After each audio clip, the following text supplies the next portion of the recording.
Well, good morning from Sepang Circuit in the beautiful country of Malaysia for the opening round of the 2024-2025 Asian Le Mans Series. I'm Graham Goodwin, sitting next to me, of course, sports car racing legend Oliver Gavin. We're going to be with you this weekend, Ollie, for 2 4-hour races here in Malaysia before a further 4 in the UAE in February.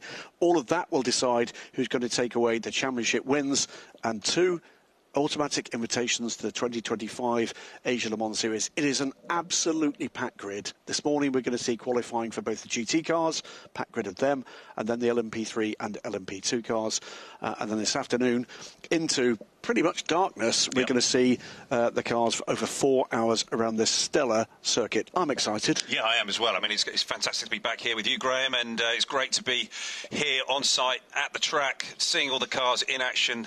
Yesterday, a bit of free practice, and before that, there was a couple of practice sort of test sessions that they had to get some miles around here. Lots of new drivers and lots of new teams in new classes. You know, this is certainly a big part of this weekend is trying to get tuned into all of that new machinery and new environment. It's been hot, sticky. We've had a few spots of rain, but nothing that's really stopped any of the dry running. It's certainly not been the tropical storms we've seen in the past here in Sepang, and last year one of the races red flagged early. No immediate sign of that, he said out loud. Easy now. Certainly today I think we should be okay. You know, fingers crossed, touching a bit of wood.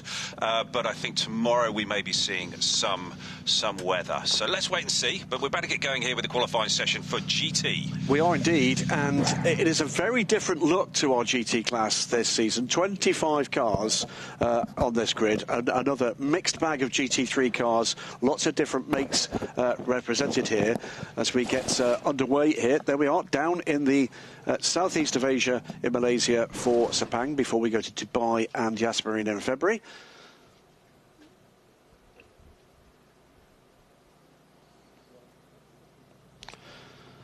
So cars about to get on track. 9:50 we're programmed to have the GT3 cars out there. Some astonishing facts that come from this 25-car GT3 grid, Ollie. And one of the most astonishing is, of those 25, 15 of them come from teams that have never contested the Asia Le Mans Series before. Quite amazing stuff. There's GetSpeed's number 9 AMG there, one that has, but you can see there one of the 2-car collection Porsches, the sky blue and orange car. That's one that hasn't. And from around the GT and sports car racing world, whether it's from FI World Endurance Championship, European Le Mans Series, the Michelin Le Mans Cup, GT World Challenge Asia, from all around the world, and IMSA, by the way, all around the world, we've got teams gathering here for this winter series. 5.5 kilometres around here at the Sepang International Circuit, 15 turns, and it is a very fast flowing track, but with a number of very tricky corners. Tyre deck is going to be a big part of the race later on this afternoon, and it's certainly going to be something that all of these teams have in mind. The heat is also going to be a big issue, a big factor, let's say, for a number of the drivers and a number of the teams. So interested to see how all that plays out later on. It's 30+ degrees in the heat of the day here, but more than that, you'll know all about this, Ollie. The humidity is a killer. It is an absolute killer. It is basically just like being in a sauna. Oh, here we are in our nice air-conditioned booth. It's lovely. Yeah, at some point we'll be talking to our third member of our team, David, down at pit lane. He's drawn what you might call the short straw with a triple layer fire suit with that wonderfully reflective concrete surface. He's wearing it well. He is wearing it well. Green flag, and we get underway for this session. Kessel racing out first of all in their Ferrari 296. Dustin Blattner on board in that machine. He's been going very well so far in practice and testing, and I think they've got some high hopes for that car. Good lineup, very good lineup. So remember, one of the peculiarities of the Asia Le Mans Series is in all classes, all 3 classes, LMP2, LMP3 and here in GT, for the GT3 spec cars, every single team has got at least one bronze driver. There are some with more than one bronze driver, but it will be a bronze driver that is on duty for qualifying here in GT. Keep an eye on that car, the 87 car from Origin, the reigning GT World Challenge Asia champions from China. You'll see reigning GTD Pro IMSA champion Ron Heinrich later. But this team coming out of China, and great to see some of the Southeast Asian teams back on track and spreading their wings after the rigours of COVID of the last few years. And that's one that certainly has, and they've been making some real waves. Come here as championship winners, and we've got multiple championship winners, by the way, from multiple championships around the world that are going to be on track in both of these sessions, with the prototypes, of course, to follow. First time in the Asia Le Mans Series for the Iron Dames, the 85 car, and it is a new Iron Dame to top line ACO competition. Celia Martin will be at the wheel of the 85 car. She was in the Michelin Le Mans Cup last year in a Lamborghini, but the Iron Dames move over to Porsches for everything. 4 championships they will contest: the Asia Le Mans Series, the European Le Mans Series, the IMSA WeatherTech Sports Car Championship, and the World Endurance Championship, all with Porsche 911 GT3Rs. It's great to see some onboard footage here. This is a nice for us to be able to ride along in the Climax Mercedes AMG. This is all about just getting that tyre prepared, getting yourself into a nice spot as a driver to be able to execute that qualifying session. A little bit bunched up here, trying to find that little bit of space and spot, and there is plenty of room here, and it seems like everybody's just tripping up over one another. Just looking at that shot there, no, it is not a Mercedes AMG One Make Series, but there were 5 of them in that 6-car group. They've been pretty quick here, as of the Ferraris so far. There's still pace to find perhaps for others. Yeah. The number 9 car from Get Speed, they were here with us last year. I think drivers here are just trying to get that tyre bedded in nice and progressively, not going hard at it immediately, and they're just trying to bring the tyre up in a nice, gentle manner. Let's tell you who's out there in this 25-car field. It's a long list to read through, but let's pick out some highlights for you. Climax Racing from China, one of the other AMG teams. They bring 2 cars. Number 2 car in the hands of Bi Guangzhou, and the second Climax car is Lu Wei in the number 14 car. 6 Mercedes AMG GT3 Evos, as I say. It's a further 6 Ferrari 296 GT3s. He's one of the Porsches, one of 8, I believe, Porsches from Origin, the 87 car. And there, the number 74 Kessel Racing car. Yeah, it's Dustin Blattner on board. He's been quick. He has been very quick, and, you know, he's got great pedigree. He's not been racing for very long, but Kessel picked him up and saw his potential, and he's put together this great lineup. And one of these things that we've seen through the Asian Le Mans Series in recent years is it's sort of a stand-up effort for teams ahead of their plans for the following year. And we've seen bronze talent emerge. We saw PJ Hyatt, of course, in his first runs in LMP2 and doing brilliantly well there before going on to race at IMSA. Will be with us in the European Le Mans Series later. Dustin Blattner, one of a couple of bronze drivers to watch this weekend, because we have seen some pretty extraordinary performances so far. He's won. There's going to be a couple you'll see later in the LMP2s as well, but keep an eye on these times. Yep. You just saw there with Dustin just getting on the power off of turn 15. That's a corner I was down watching at yesterday, and it does seem to be the tight line that the GTs take. It can, as it's cambered away there on that little bit of racetrack, that as you get on the throttle, the rear of the car just steps away, and that's something that everybody's been hunting for, that bit of grip, looking for that line. And there is multiple lines down there at turn 15. It's one of the hardest corners on the racetrack to get right. Yeah, it's slightly cooler than they've experienced in the last 24 hours because we're a little earlier in the day than most of the running has been. In the heat of the day, well over 30 degrees. She said there was a couple of spots of rain, but nothing that affected the track. It's frankly evaporated before it had a chance to settle. Yeah, that exactly. Rain. Yeah. But we see Dustin Blattner at the top of the timesheets. The team from Montai Racing there, that is a team from the FI World Endurance Championship, and a bit of a trial ahead of the WC next year, for one of those crews at least. And the other, featuring Antares Al, we've had before in the Asia Le Mans Series, alongside 2 of the reigning LMGT3 champions, Joel Sturm, Klaus Bachler in his number 10 car. The other, Alex Malikin, we will see later on his LMP2 debut.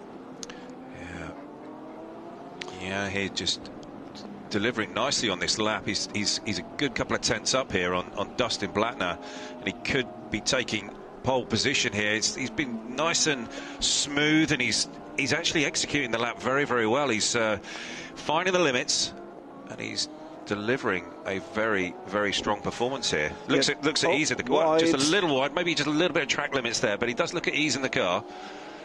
Indeed. It's a team, I say, coming out of China and surprising an awful lot of people. Came into Porsche Carrera Cup Asia and dominated that, moved across to GT3 and have taken the Asian Championship in SRO rules racing, and now moving across here and having a crack with the ACO as well. Yeah, we were sort of had a little chat with one of the chaps from Porsche Motorsport yesterday, and he was singing the praises of this car, this driver crew, and saying that they'd definitely be ones to watch in this championship. Down into turn 15, and this is this corner off camber. You've got to be very, very careful just getting on the throttle. Just lost the picture there, but it's yeah, Lauren Heinrich. There you go, and that's Harry next to him from Porsche Motorsport Asia Pacific we were talking to yesterday. They had help from some of the Porsche factory guys from Germany in setting up this effort. The German crew members have gone home now after helping them just to get settled in. A little bit of work with them on understanding the rule book here. That's a lot of what this is about for these new teams to ACO Rules Racing. You can get caught out by a very complex rule book, and what everybody that's watched sports car racing in the modern era knows is you have to be fault-free. The cars are so reliable now. You can't afford to make an error. You can't afford to get a penalty. No. You can't afford to be on pit lane where you don't need to be there, and that's what this is all about. All the Mercedes are to the top of the timesheets. Extremely strong lap times. So Steve Jans, it's not this car, this is the 2C's car, the number 96 car. That's one of the Winward cars. The Steve Jans car is the red and black number 9 Get-Speed car with the Bartone livery on the side. So it's always part of the appeal of coming out to the Asia Le Mans series. There's always some spectacular liveries on some of these cars. Beautiful. There are some familiar faces, some familiar colours, but it's great to see the different approach that some of the teams from Southeast Asia take to it. The Origine image of their team, really very sculpted indeed. Beautiful green and white. This is one of the two Winward racing cars. What success this team have had out of Germany, but success in North America and Europe this year. Yeah, you can see that some of the drivers have decided to sort of bring the tyre in a little bit smoother, a little bit easier. You know, Dustin went at it pretty hard, pretty quickly. So did the Origine car with Jan. And so you're just seeing a slightly different approaches here by the bronze drivers in how they want to try and deliver the lap time. Marangle there, looking on. Up into second, briefly, Max Wiese, a double X Asia Le Mans Series champion, but Dustin Blattner now pops through and is just under a quarter of a second off Steve Jans's best time. Can Jans extend that advantage? I don't think he's going to on this lap. I think Dustin just had a lap to sort of gather himself, get it all together and go at it, and I think he was on his previous best. I think he was blocked a little bit just coming here off of turn 15. You see a lot of the cars just drifting it a little bit off of there. That's going to be a big thing for the race here. Tyre deg is going to be a big part of the storyline. Yeah, Steve Jans not on a hot lap there, but behind him both Dustin Blattner and Max Wiese on quick laps now, thousands up or down on the provisional pole at the moment, with just 5.5 minutes to go of this this session. It is following the same sort of trend and sort of path that we'd seen over testing and practice. The trouble for the Lamborghini. Car. Yeah, just had a bit of a spin there. That's coming off of turn 14. Just got on the gas maybe a little bit too eagerly and just looped it around, maybe got a little bit wide on the exit curb. That's Rennie Malazak had a bit of a moment there. Yeah, that's one of the trickiest corners on the track as well. Very difficult braking point into 14 and then carrying the speed through and then getting on the throttle. It can catch a lot of drivers out. Castellio Toledo here in the number 51 car, effectively the hypercar colours on this AF Corsa Ferrari, one of 3 296 GT3s the Italian team are fielding, together with a pair of LMP2s that you'll see a little later in the show. Watching at the moment, Steve Jans from Max Wiese, Dustin Blattner, looking at as well at the 4th place car at the moment. It's the 81 Winward AMG for Rinat Selikov. He set the fastest time overall in the session yesterday afternoon as a bronze driver. Yeah, he was going extremely well in those conditions.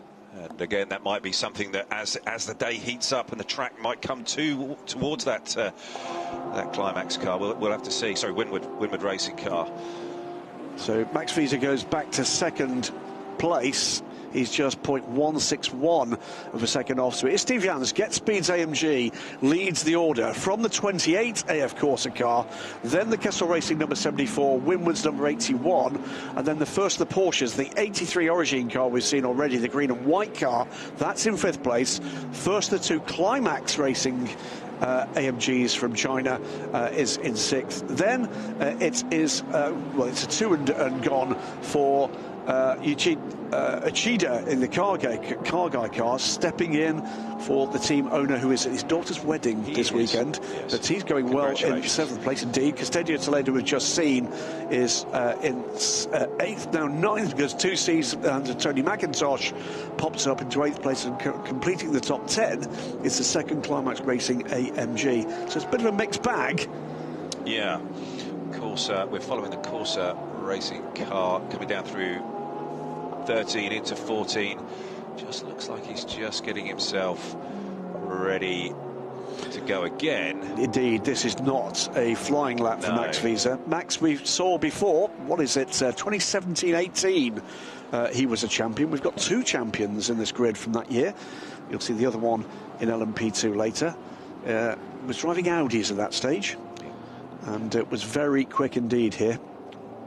4th place for the Winward 81 car, and that's still pressing on. He's still pushing to see if he can get himself further up the order.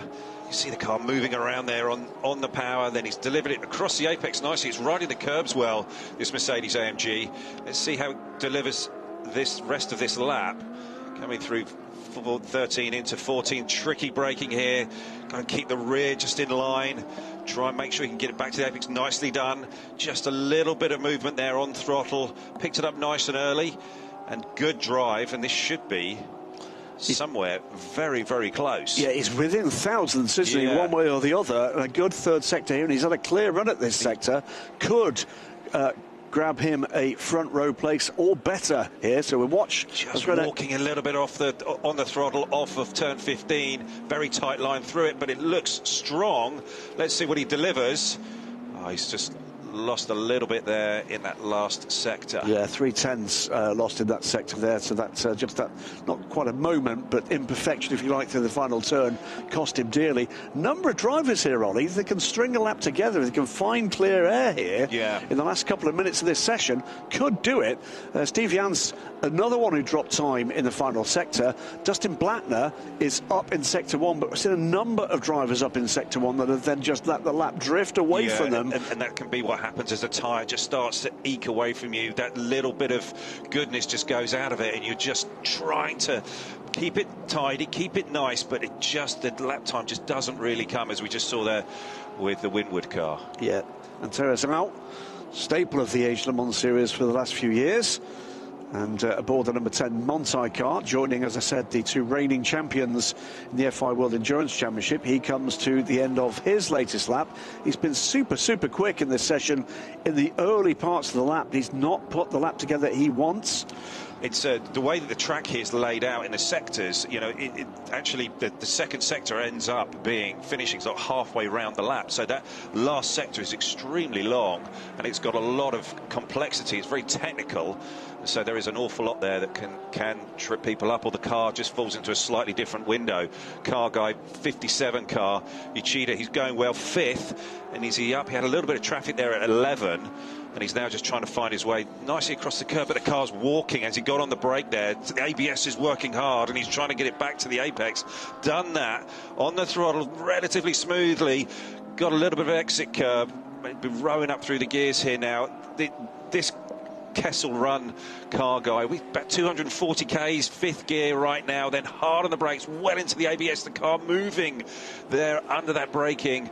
He's gone a little bit wider, but that's fine. But you see the way that when he got on the throttle, it just started to move, and that's the battle all of these guys have got, trying to string this lap together. And where does he end up? Again, he just no improvement. The latter part of this session, it's fallen right off. We'll say, by the way, with thanks to our friends and colleagues at Alcamel, as the checkered flag comes out, the way qualifying works in the Age of Le Mans series is this is the qualifying session for race 1 and race 2. It's the second fastest time that will qualify the grid for race 2. And we've actually got a timing screen that shows us that. And at the moment, it's Max Wiese for AF Corsa's 28 car that will be pole position for race 2. So a great qualifying session for Max Wiese. Steve Jans, by the way, at the moment pole position here, but would be second for race 2. We'll bring you a bit more of that as we get to the wind down for this session. Dustin Blattner on a great lap here. On his final lap, he is up on the pole time. And it's that last sector. It is. It's a long one, as we've discussed, and it's just going to be whether he can deliver that lap and that time and that performance in that final sector. Great if we could see it. Great if we could go to that. He should be. Let's look at the tracker.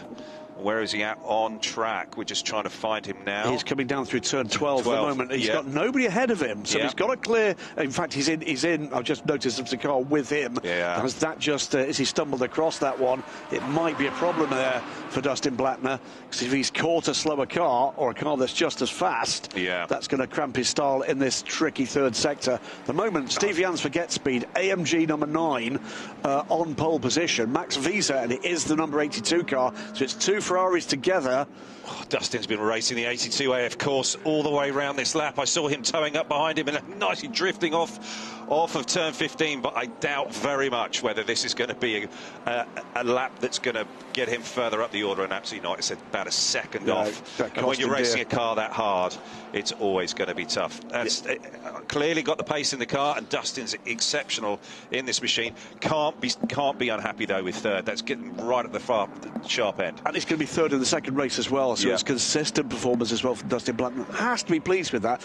Being a racing driver, he'll be frustrated it was third. Of course. But should be pleased with that. Consistency actually throughout the top 5 or 6 places, because Rina Selikov did not improve from 4th, the Winward Racing car, but he'll be 4th for both races. And Yudai Uchida in Car Guy's car will be 5th for both races as well. So I think Kessel will be extremely happy with that. Nice run for them. They've been working away solidly at their strategy and their race runs. So I think that they're going to be quietly confident about what's going to be up for them this afternoon. There is our pole sitter for this afternoon's race 1 here at Sepang. No, Steve Jans in the number 9 Get Speed Mercedes AMG GT3 Evo. The Bartone brothers branding on the side. Anthony Bartone, the driver, but it's his father who is the famous drag racer. And that is the family crest, if you like, sub-crest. Anthony's coached by Andy Pilgrim. One of your ex-teammates. Yes, we saw him in the paddock earlier on this weekend. It's always great to see Andy, always a great character, and just so much knowledge. Absolutely right, and it's coming, isn't it, for young Anthony Bartone? Yeah, you can see that there's definitely a plan, and Andy's just slowly working away with him there, just to develop him as a race car driver, and it's all coming through. Well, he'll get the best possible start to this season, thanks to teammate Steve Jans. It will be pole position for Get Speed in the number 9 car, and it will be Max Wiese alongside. Just a quick look there into the Winward Racing garage. We're at Selikov, the 81 AMG. So it is 2 AMGs and 2 Ferraris on the front 2 rows of the grid. That is the overall order for GT. 205.092, tiny gap back to the number 28 car of Max Wiese. Kessel Racing, good result, as we were saying there, from Dustin Blattner in the number 74 Kessel car. Winward Racing's 81, under 4/10ths back, and then just under half a second back for Car Guy and Yudai Uchida. Custodio Toledo, a great result there for the second day, of course, Ferrari in 6th. And down we go through the order. 25 GT3 cars, and some of the gaps amongst that lot, Ollie, are very tiny indeed. And that's just the bronze drivers. Yeah, and they've done extremely well. I mean, it is just after 10 o'clock here in Sepang, and it's already roasting hot. You can see some of the guys getting out the cars and already been working. Only a short session, so you can see where this is going to go, and you can sort of see how this afternoon, in the heat of the day, these drivers are going to be working extremely hard. And these bronze drivers have to do at least 2 stints in the car. They do, and my guess is an awful lot of them are going to be doing single stints in these cars in these conditions. Well, the GT3 cars go away until this afternoon, as you can see in the background. Out onto the pit apron now come the prototype sports car racing. What is it? it's not just a race, it's multiple races on the same track at the same time with cars of wildly different performance in terms of straight line speed, in terms of cornering ability, aerodynamics, etc. And what we've got now are the LMP3 cars and the LMP2 cars. And if you're a lover of LMP3, and who isn't, this will be the last ACO series featuring the familiar rumble of the Nissan V8 engines, because in Europe, after the Asia Le Mans series, we moved to twin turbo power, the Toyota engines, but the Nissan engines reign supreme here. At the front of the grid, though, it is the glorious Oreca 07 LMP2s, the 4.2 litre, normally aspirated Gibson V8s, those engines built at Repton in Derbyshire, in both Ollie and my home country. It has been the soundtrack of the ACO ladder since 2017, these wailing V8 engines. Here is the 83 car, another reigning championship winning car from the European Le Mans series, Francois Perraudot's efforts from the ELMS, where he won his 6th endurance title, and it's with Matt Vaxivière and Alessia Rivera. Yeah, it's the same lineup that's going to continue into 2025. It's going to be tough to beat. ELMS, yeah. One of our perfectly formed gaggle of LMP3 cars. Endurance racing fans will be familiar with the ultimate name, but this car being run by AF Corsa this time, they'll be familiar with Inter Europol, but not in those colours. This is the BWT colours. Tim Kresick, it will be at the wheel of the number 34 car from Inter Europol. And this is the other AF Corsa car. Watch this car in this session. Now, Jeremy Clark has been, let's say, a bit of a sensation this weekend. He really has. I mean, really head-turning stuff. So he's sharing that car with Patrick Byrne, who was a previous championship winner in LMP3 in the Asia Le Mans series, again back in 2017-18 with Guy Cosmo. Patrick back after half a decade away from Asia Le Mans series. Ollie Pla fulfilling the role there as the pro, but Jeremy Clark. Yeah, I had a message earlier on in the week going, Jeremy Clark, this guy is unbelievably fast. Where's he come from? All he's done, we believe, is one-make Ferrari racing, where he's had a little bit of success, but he has been, to use the word that was in that text message, rapid. Yes. So let's see keep how an he eye on goes. that. Let's see how he goes. It's different. Free practice is different. The pressure starts now. This is a properly competitive session we're about to get underway. It is LMP2 and LMP3 cars on track together, and that will bring its challenges as well. Another effort here, by the way, that comes here as a champion. RLR M Sport, Nick Adcock, the reigning LMP3 champion from the European Le Mans series, Ian Aguilera stepping up from the Ligier European series, where he was a race winner this year. And alongside them, James Dayson, who's been a stalwart in the recent years, has won the bronzes in ELMS and Michelin Le Mans Cup competition. Yeah, we saw Nick, didn't we, earlier on in the weekend, and he very happy, always smiling. Always, he loves his racing. Loves his racing. Yeah. Loves being here. Yes, the heat, I think, was going to have an impact, but so, as we wait for the cars to get running, let's go down and talk to the third member of our team. We looked for some glamour on pit lane. We looked really hard.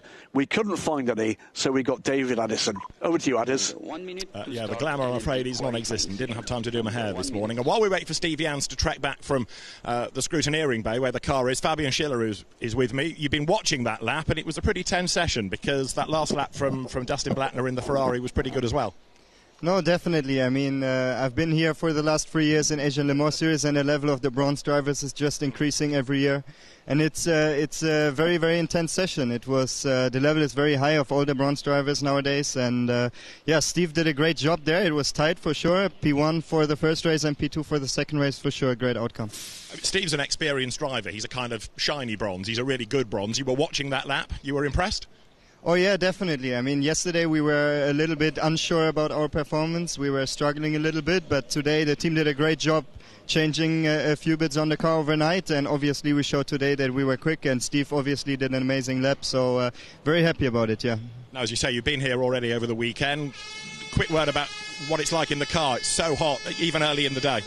Yeah, it's very, very hot. It's I think the heat is for sure one struggle, but I guess the track is the hardest for all the drivers because it's very, very slippery. We have very high degradation on tires. And yeah, it's all about keeping calm in the car, not overstressing the tires and so on. Don't overheat the car.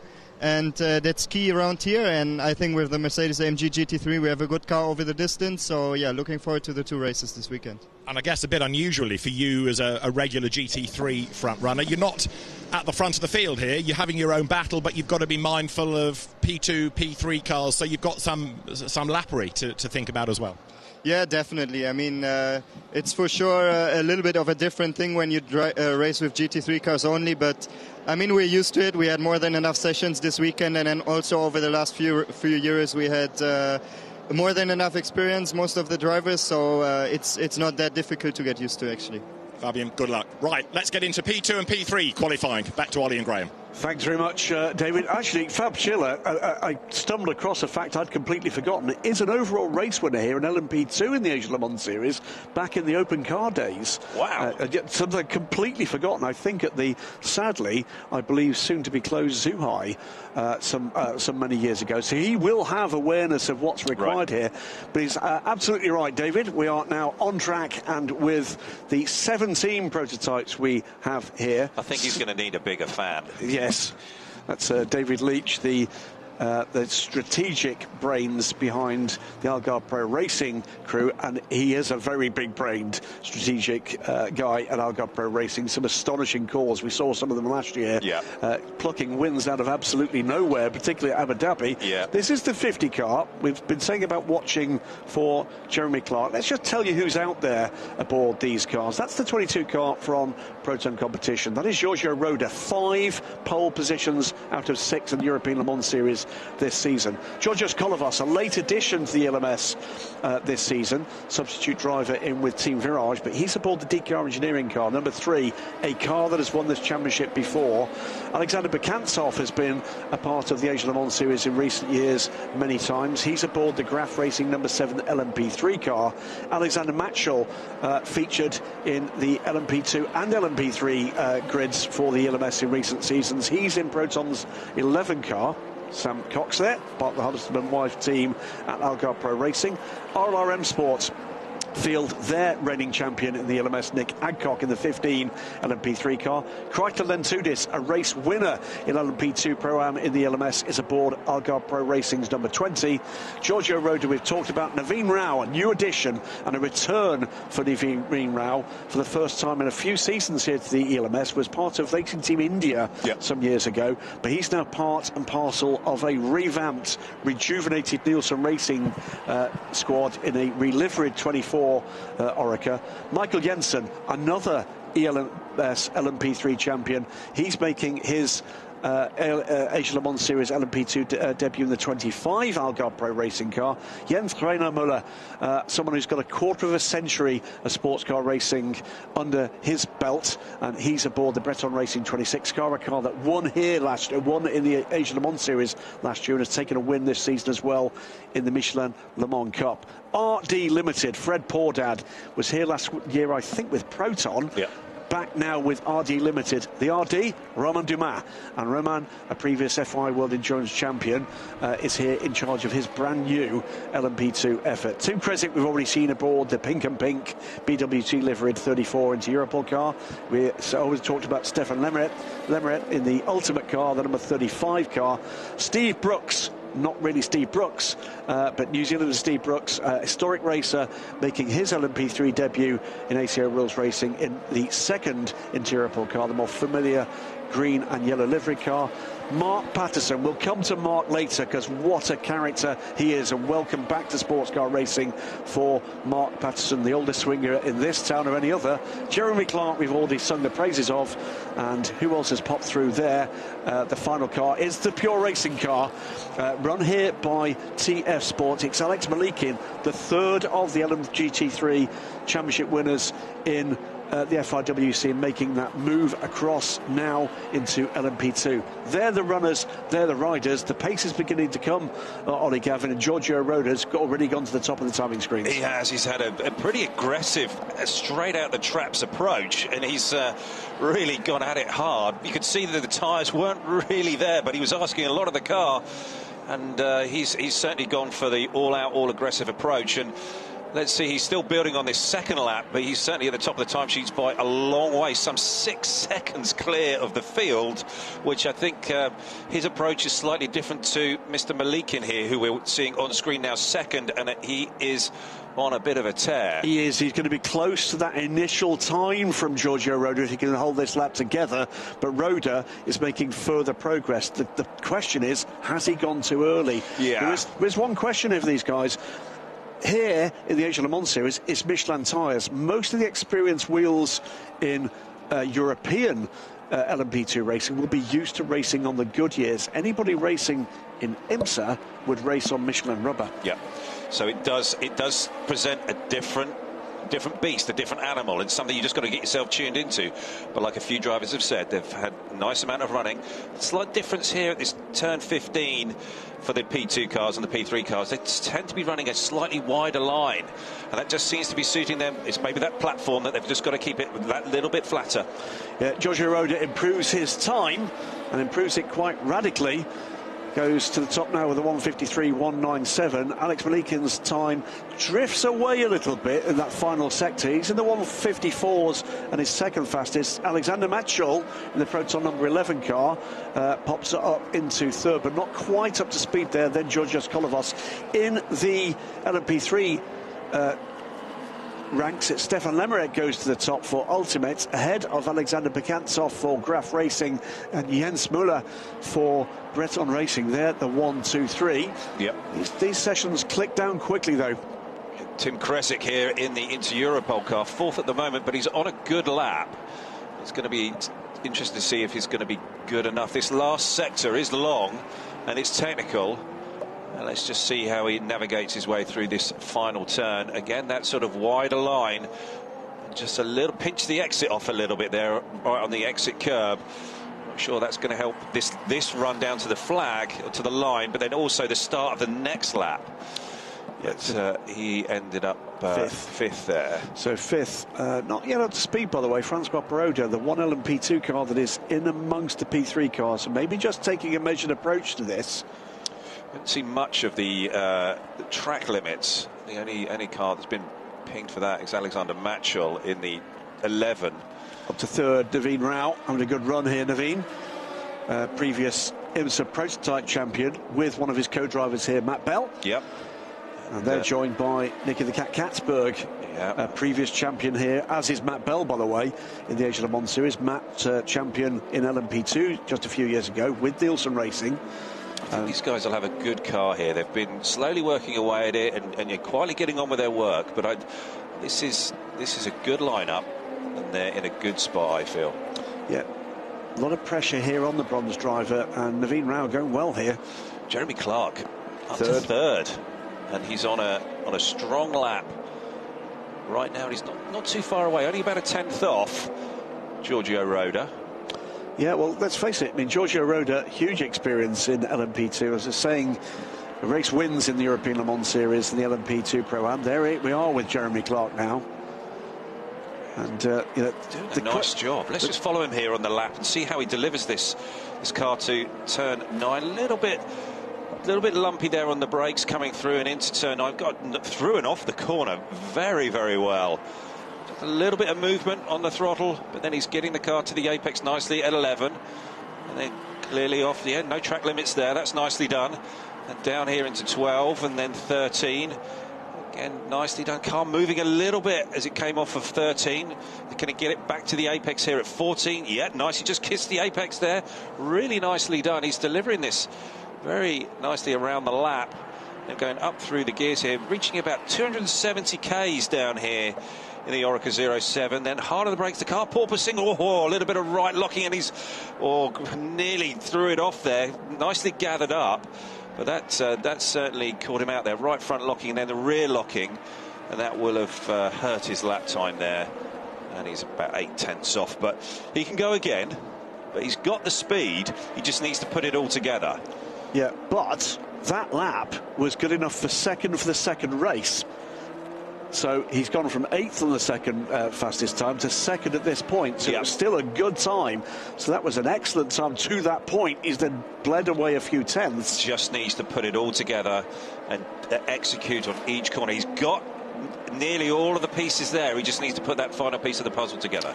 So still Giorgio Roda on a good lap again. Giorgio Roda, he at the moment pole for both races against the timing that we've got in the booth here. Alex Malikin second for both races, and about half a second shy of that. Jeremy Clark up on the pole time in his first sector on a flying lap now. He's third in both races, and Francois Perraudot pops up. He's now fourth for both races. Yeah, it's like the tyre is slowly coming in and they're just getting it in the zone. So this was the approach for a number of teams. I think Roda just went straight out, just pulled the trigger immediately, got it done. And maybe he's back in the box already. Yeah, Stefan Lemaret, by the way, as we watch Jeremy Clark above the number 50 car. Great looking livery on that car, by the way. That, what do you call that? I'd call that teal. Yeah. And he's smooth, he's accurate, he seems like he's hitting his marks and hitting his points. He's got the car again nicely back to the apex there. Looks like he's got a good drive off of 14. And it's just now going to be all about how he gets this braking point into 15. The car starts to porpoise a little bit here. That's pretty normal in a P2 car. And it's now, it's a lot though. It's a lot of porpoising. But he's managed to get it stopped and through. And the drive off of there looks decent. He's using all of the exit curb. Is it going to be enough though? Well, he's 8/10 off before that lap. He's not anymore. He's 2/10 off, so he goes up to second place for the first race. He's on the front row. What an opening qualifying session for an LMP2 debutant. Yeah, that is extraordinary. Really fantastic. Looks to me like he's just breathing a little bit here now. And he's just going to maybe take a lap, see if he can get the tyres back, just maybe go for one more run. He's got 3 minutes left. That porpoising is extreme there, isn't it? It is extreme, and it is a bit of a feature, and it's very difficult sometimes for the teams to get it out of this zone where it porpoises like that. And it's just the aerodynamic effect on the front splitter and the ride height and the tyre pressure, and it sometimes can start generating that porpoising, and it's a fine balance that all of these teams are working with to try and eliminate that. Alexander Matchell, by the way, pops up in fourth place, just shuffles Francois Perraudot down and off the second row for race one. Nick Adcock here second in LMP3. He's making progress here through this session. It is Stefan Lemaret in LMP3, the moment pole for both races. Nick Adcock pops up in second for the first race. Car ahead of him on track there. That is the 49 car from High Class Racing. Sadly, with illness for Seth Lucas down to 2 drivers, that's going to be hard work. That is going to be brutal. Anders Fjordback and the oldest swinger in town, Mark Patterson. Lovely man. 72 years young now, Mark, and he just looks like a whippet. He does. He looks fit. Really very strong. Lovely, lovely guy. Great to have him back in sports car racing. Nick crosses the line. There's no improvement there for either session for him, as Jeremy Clark just lifts out, and that's Giorgio Roda powering by. Giorgio went very deep there. Maybe he's just a little bit as well. Yeah, he just got a little bit thrown off there by Jeremy Clark. Maybe just got his bearings slightly off, but still a decent time. He's still P1. Yep. For both the first and second. I mean, he really was extraordinary. He came out of the traps and just went straight at it and managed to wring a lap time out of this car, and it's never been beaten. No. So under a minute to go. It's Giorgio Roda for Proton competition. Jeremy Clark for AF Corsa. Pure Racing's Alex Malikin. A great session from Alex as well. Alexander Matchell, the second of our Alexes, in the second Proton car. So they've got both in the top 4 at the moment. Then Francois Perraudot in the second AF Corsa car. Georgios Kolovos for DKR. The 2 Algarve Pro Racing cars, Michael Jensen, the 25 car 7th. Naveen Rao, 8th for Nielsen. And then the second Algarve Pro Racing car, Crichton Lentudis. RD Racing's Fred Pordad props up this session. Just 3 seconds across those bronze drivers in LMP2. Then Ultimate Stefan Lemaret, RLR's Nick Adcock, Jens Reiner Müller from Breton Racing is the 1, 2, 3 at the moment in LMP3. Here comes Lemaret, and he is another double pole setter at the moment as things stand into the final 10 seconds of the session. He will just about get the opportunity to go around again if he wants to, I think, here. Or is he just about? No, I think he might have taken. He did take the checkered flag. He got the flag. Jeremy Clark in second is improving. He's just gone blue in that middle sector.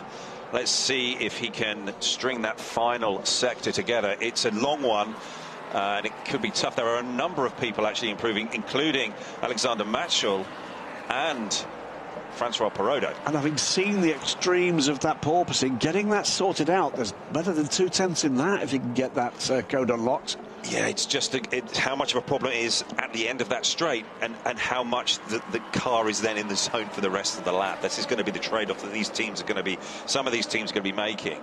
So, see if watching Francois Perraudot just got a little bit wide there on the entry into turn 14. Has he got to make it back to the apex? No, he hasn't. The rear's just moving around a little bit there for him.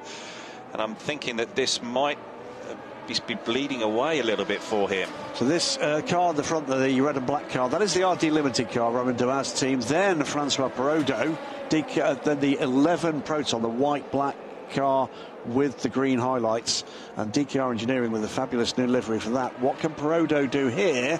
Is there anything better than 5th for him? Improved time, but not position. No, it was that final sector just again didn't quite get it done. But the ultimate guy's delighted with Stefan Lamaret's efforts, as well they should be. Yeah, he's a very experienced bronze driver, isn't he? And yes, I mean, you often thought about as being a Spa specialist. Has raced and raced well in the Spa 24 Hours many times. You've not seen much of Stefan in ACO rules racing, but he's clearly got it, and he's still got it. More often see him in the paddock now as driver manager and advisor. Yeah. But great to see him back in the saddle, and he's clearly enjoying his weekend so far, as well he might. So it is going to be Giorgio Roda, as all the cars have now taken the checkered flag, with yet another pole position. And by the way, yet another after that, because there is a double pole for Giorgio Roda. So he has set pole position 7 times in his last 8 races. He did look extremely comfortable in the car, and he had it by the scruff of the neck and just slinging it around this Sepang track. Did a great job. Didn't look like the tyre was quite there, but he executed, and he clearly did the lap time to be on pole position by over 2/10. Yeah, LMP3, the Proton competition, congratulate each other on a job well done there for the pole position. It is Stefan Lamaret with 2 pole positions. Dick Adcock, by the way, improved, so he's second for the second race as well. So it nice is. job by Nick there. Nice job. Indeed. And looking down the order, you have to look all the way to the back row of the LMP grid to see anybody that's not on the same position in LMP3 for both races. And it's not very different, actually, in the LMP2 order. Jeremy Clark will be 3rd in the second race, 2nd in the first race. Great efforts from our 2 LMP2 debutants there at the top of the grid. Jeremy Clark in the number 50 car and Alex Malikin in the number 91 car. And both cars, by the way, I think look absolutely spectacular on track. Yeah, they do. And it's brilliant to see so many fantastic teams here with wonderful cars. We're seeing a real high class of team and car here.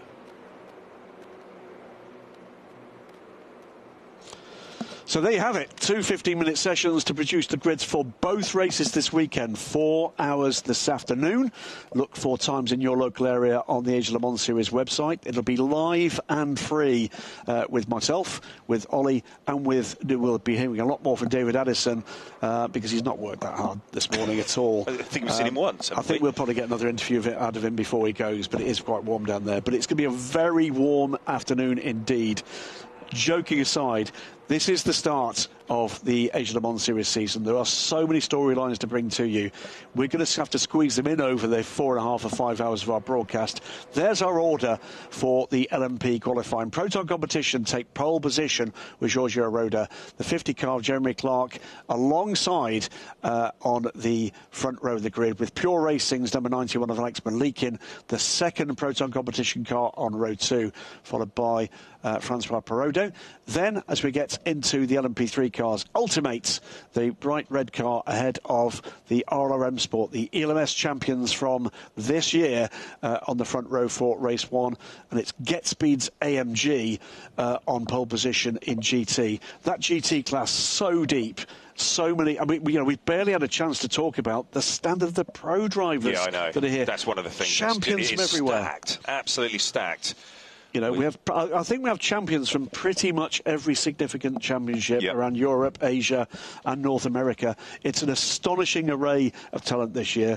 We always wait, don't we, as enthusiasts, to see what every entry list is going to produce. And I think we have to say right now, the team at the Asia Le Mans Series and the team at SRO have been collaborating with the Asia Le Mans Series for the past few years. What a job they've done really to bring together this 42 fantastic grid. It's great. And, you know, champions everywhere. It's going to be great stuff. It looks like, to me, like Francois Proder's had a warm morning. That's after 15 minutes in the car. Look how hard he's breathing. Yeah. And just sort of see that towel around his neck. I mean, he looks like he's been in the ring with Frank Bruno or, you know, for Mike Tyson. You know, it's tough out there. It really is. It's aggressive. This circuit is hard. It's tough. It's really technical, but it's physical. Really physical. I think Francois would give Jake Paul a good run for his money. He's younger than most of the people he boxes, but there you go. Looking forward to that 4 hours of racing. What are the storylines you think we're looking to here? It's about heat management for very many of them. Yeah, it's going to be lots of different parts and segments here. I think we're going to be going down for an interview, aren't we? We are. David. I think we're going to have very warm David Allison talking to a very warm Francois Perraudot after the championship-winning driver from the LMS had 15 minutes out there. David, done with you. Yeah, Graham, just to explain, pole position drivers go to scrutineering, which is a bit far away from where the camera will stretch. So instead, we'll talk to others. Francois Perraudot, he's looking hot and bothered, and that was a tough, if short, session. Yeah, a bit too short, but no, but it is qualifying. Yeah, it was difficult. I didn't do a good job at putting the tires in temperature. So my first line lap was not so good, and then I was in traffic. So I was in front of some guys, I was behind some other guys. So it's a bit difficult then when you spend your fast lap looking at the mirrors. But no, again, I mean, can't say that I'm happy. I was expecting, you know, with what I've seen so far, maybe a top 3. There's a couple of very fast bronzers up there. But, you know, P5, yeah, we'll see. It's still like in the first half, you know, 4 hours. Well, I was going to say it's a long race, you know. It's a short qualifying session, but a long race. It's being there at the end of 4 hours that counts. Yeah, exactly. And I think considering the number of cars, particularly 27 GTs, I think it's going to be very eventful. So it's a matter of, you know, just staying on the track and, you know, avoiding some mistakes. And keeping cool. Good luck, Francois. Thanks. Yeah, he's certainly been working hard, and it was good just to hear some bits and pieces there on how he prepared the tyre and got the car ready for that qualifying session. And it's clear, you know, it's tough even with someone like Francois, who's very experienced. It still was tricky for him to get that ultimate lap time and deliver that performance that he really wanted. And he'll be going back and analysing that and looking through the data with his teammates. And isn't that just that brief interview there with David? Just opens the door to the thought process that happens as you get more and more experience. He's unhappy with his performance there. Yeah. He's looking to the fine points that he can actually address. But it also shows the level Absolutely. that we're at here, and here he is debriefing with the team and walking through what's happened, and he'll be hearing what other drivers have done, and then he'll be explaining to the reasons why, you know, he was doing what he was doing. And, you know, it's something that maybe the team can do to help him, just that preparation, and maybe just reminding him of a certain few things that he needs to do as a driver. When you're experienced, you're trying to get yourself in the car and get yourself ready and go through the motions, but sometimes you just, you know, slip up, maybe make or don't remember one particular key piece. Indeed, and you know, an example there as well, the level at which these LMP2 Pro-Am efforts are operating. Matt Vanzivier there just stepping away from the Alpine hypercar program this year. Alessio Rivera, the other driver there, a Ferrari factory driver. Two factory drivers with two different factories, with one of the most successful and that drivers knowledge in Pro-Am that they're racing. bringing, you know, they're pooling all that knowledge from those two different programs. So it's been, a very quick morning of qualifying. We're going to have a much longer session. We've hardly made David afternoon. work. I know this. We're going to have to get work a lot harder. Crack the whip. But it's going to be 4 hours of racing this afternoon. As I say, keep an eye on social media for the Asia Le Mans Series to find out where it's available and when it's available in your area. YouTube, worldwide, live and free, with all of us, with me, Graham Goodwin, with Oliver Gavin and with David Anderson down on pit lane, and with 42 cars across LMP2, LMP3, and as I keep saying, a stacked GT class. I think this is going to be a spectacular season, and what a place to start it.